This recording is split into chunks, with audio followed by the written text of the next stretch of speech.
Hello friends, তোমরা সবাই কেমন আছো? আশা করি অনেক ভালো আছো। আমি আজকে দেখাবো একটা সুন্দর ডিমের আলুর ঝোল। তো এই ডিম আলুর ঝোলটা কতটা সুন্দর দেখতেই পাচ্ছেন। তো চলুন ঝটপট রেডি করে নিই, তৈরি করে নিই। এই ডিম আলুর ঝোলটা আমি কিভাবে তৈরি করেছি চলুন দেখা যাক। আমি এখানে 4-5টা আলু নিয়ে এইভাবে ছোটো ছোটো করে টুকরো টুকরো করে কুচিয়ে নিয়েছি। আর তার সঙ্গে আমি নিয়েছি 2টো টমেটো ছোটো সাইজের, এইভাবে মানে 4 ফালি করে কুচিয়ে নিয়েছি। আর একটা বড় সাইজের পেঁয়াজ নিয়েছি। তো চলুন এবারে যা যা উপকরণ লাগবে রান্নার সময় দেখা যাক। তো তার জন্য আমি ওভেনে হাঁড়িটা বসিয়ে দিয়েছি। হাঁড়িটা গরম হয়ে গেছে, তার ভিতরে আমি প্রয়োজন মতো সরিষার তেল দিয়ে দিয়েছি।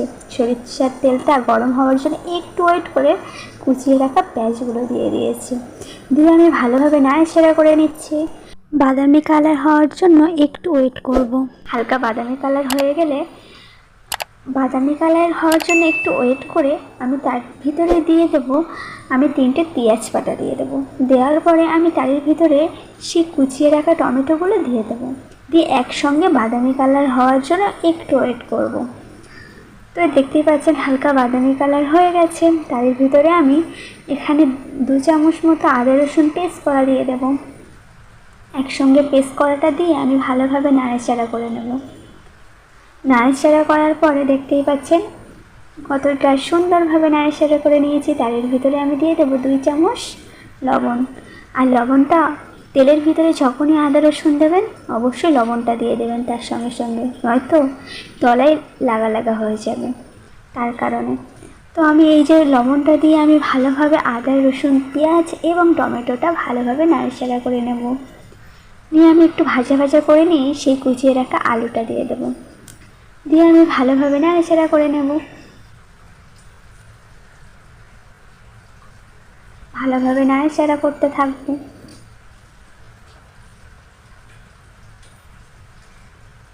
ভালোভাবে নাড়াচাড়া করে নিয়ে আমি দেখতেই পাচ্ছেন এর ভিতরে হাতে বাটা মরিচের গুঁড়োটা 2 চামচ দিয়ে দেবো। দিয়ে আমি আবারও ভালোভাবে নাড়াচাড়া করে নেব।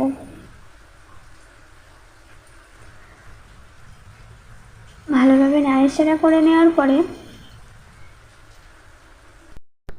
আমি এর ভিতরে দিয়ে দেব গুঁড়ো লঙ্কা।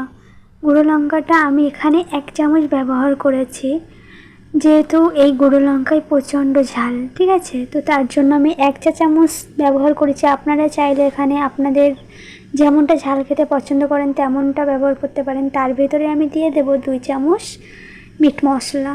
সানরাইসের মিট মশলাটা আমি দিয়ে দেব। দিয়ে আমি আবারও ভালোভাবে নাড়াচাড়া করে নেব। প্রত্যেকটা মশলা দেওয়ার পরে নাড়াচাড়া করতে হবে, নয়তো ঠিকঠাক মতো এই যে রান্নাটা জমে উঠবে না। তারপরে আমার তলায় একটু লাগা লাগা হয়ে যাবার কারণে আমি অল্প করে একটু পানি ব্যবহার করব। করার পরে যাতে আমি এই আলুগুলো ভালোভাবে ভাজা ভাজা করে নিতে পারবই। ভাজা ভাজা করে নেওয়ার জন্য আমি একটুখানি পানি দিয়েছি। আর তারের ভিতরে আমি দিয়ে দেব হলুদের গুঁড়া। আমি 2 চামচ এখানে হলুদের গুঁড়া ব্যবহার করব। হলুদের গুঁড়াটা দিয়ে আমি আবারও ভালোভাবে নাড়াচাড়া করে নেব। দেখতেই পাচ্ছেন তো কতটা সুন্দর কালার এসছে, তাই না? আর ভাজা ভাজাও হয়ে গেছে। দেখে মনে হচ্ছে যে এখনই রেডি হয়ে গেছে আলু ডিমের ঝোলটা। না, একটু বাকি আছে। ওয়েট তো করতেই হবে, তাই না? ভালো কিছু খেতে গেলে একটু ওয়েট করতে হয়। তো তার ভিতরে আমি দিয়ে দিয়েছিলাম 2 কাপ মতো পানি। দিয়ে আমি ঢাকা দিয়ে দেবো 20 মিনিটের জন্য। 20 মিনিট পরে আমি এই যে দেখেন কতটা সুন্দর হয়েছে। আমি হালকা করার পরে আবারও ভালোভাবে নাড়াচাড়া করে নেব। দেখতেই পাচ্ছেন আলুটা আবারও ভাজা ভাজা করে নেব নাড়াচাড়া করতে করতে। শেষ পর্যায়ে প্রায় আমার ভাজা ভাজা হয়ে গেছে। এর ভিতরে আমি হওয়া ঝোলটা এবারে দিয়ে দেব।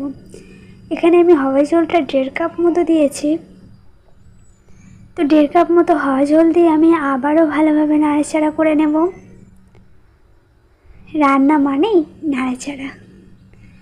এই দেখুন নাড়াচাড়া করে নেওয়ার পরে আমি আবারও ঢাকাটা দিয়ে দেব। দেওয়ার পরে আমি এখানে 10 মিনিট ওয়েট করব। ওই সাইডে ঢাকাটা দিয়ে আমি এই সাইডে একটা কড়া ওভেনে বসিয়ে গরম হয়ে গেলে একটু তেল দিয়ে 2টো ডিম আমি সেই তেলের ভিতরে দিয়ে দেব। দিয়ে একটু লবণ আর একটু হলুদ দিয়ে ভালোভাবে একটু ভাজা ভাজা করে নেব। এখানে একটা কথা মনে রাখবেন, এখানে বেশি ডিমটা ভাজবেন না, কারণ ডিমটা চামচাম হয়ে গেলে খেতে একদম ভালো লাগে না। তো এই যে হলুদের গুঁড়াটা দিয়ে আমি ভালোভাবে ভেজে নিচ্ছি। আর ওই সাইডে 10 মিনিট হয়েই গেছে। তারপরে আলগা করে দেখছি যে কতটা ঝোলটা কীরকম পর্যায়ে আছে। দেখতেই পাচ্ছেন প্রায় শেষের দিকে, তাই না? আপনাদের সঙ্গে গল্প করতে করতে আমার এই ডিম আলুর ঝোলটা প্রায় রেডির দিকে। আর শেষ পর্যায়ে একটু মিট মশলা ছড়িয়ে দেব, দিয়ে আমি আবারও ভালোভাবে নাড়াচাড়া করে নেব। এই মিট মশলাটা লাস্টে দেওয়ার কারণ হচ্ছে খুব একটা সুন্দর স্মেল বার হবে, যেটা না খুব সুন্দর হোটেলের মতো লাগবে, যেন মনে হবে যে হোটেল থেকে আমি তরকারি নিয়ে এসেছি। তার ভিতরে আমি আবারও হাতে বাটা মরিচের গুঁড়া ছড়িয়ে দেব। দেওয়ার পরে দেখতেই পাচ্ছেন কতটা সুন্দর হয়েছে। আর আমি এর ভিতরে এবার দিয়ে দেবো সেই ভেজেছি ডিম দুটো, আমি দিয়ে দেব। দেওয়ার পরে এবার একটু নাড়াচাড়া করে একটু 1 মিনিটের জন্য চাপা দিয়ে দেব। এই দেখুন তেজপাতাটা যেন আমার সঙ্গে নাকটির সঙ্গে উঠে আসছে। এই দেখুন ফাইনাল লুকটা। অবশেষে আমি 1 মিনিট পরে নামিয়ে দেখুন কতটা সুন্দর হয়েছে। অবশ্যই ভালো লাগলে লাইক করতে ভুলবেন না।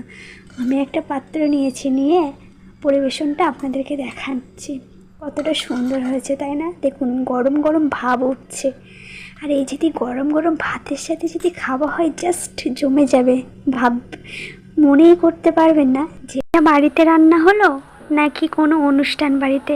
আপনি ভাবতেই পারবেন না, স্বাদে অতুলনীয়। দেখানোর চেষ্টা করছি কতটা সুন্দর হয়েছে। আর এই দেখুন ভাবটা যেন উঠতেই আছে। তো অবশ্যই ভালো লাগলে একটা লাইক করতে ভুলবেন না। আর আপনারা কেমন ভিডিও পছন্দ করেন অবশ্যই কমেন্ট বক্স। আপনাদের একটা লাইক, একটা সাবস্ক্রাইবার আমাদের নতুন নতুন ভিডিও বানাতে অনেক অনেক আশা জায়গা। Please subscribe my YouTube channel. আপনি যদি এই ভিডিওটা ফেসবুক পেজে দেখে থাকেন অবশ্যই ফেসবুক পেজটি ফলো করবেন।